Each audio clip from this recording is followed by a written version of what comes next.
દાહોદ શહેરના વેપારી એવા સચિન શ્રીમારે લીંબડીનગરના તેમના ઓળખીતા વેપારીને 6 લાખ રૂપિયા ઉછીના આપ્યા હતા, જેમાંથી માત્ર 25,000 જ પરત કર્યા હતા, જ્યારે બાકીના રૂપિયાની વારંવાર માગણી છતાં ન આપતા અગાઉ કોર્ટમાં ફરિયાદ દાખલ થતાં કોર્ટમાં સમાધાન થયું હતું અને બાકીના 5,75,000 પેટે ચેક આપ્યો હતો.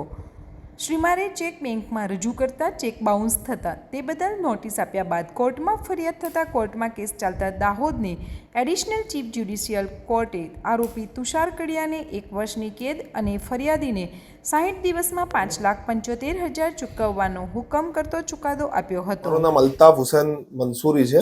હું દાહોદ ડિસ્ટ્રિક્ટ કોર્ટમાં એડવોકેટ તરીકે કામ કરું છું.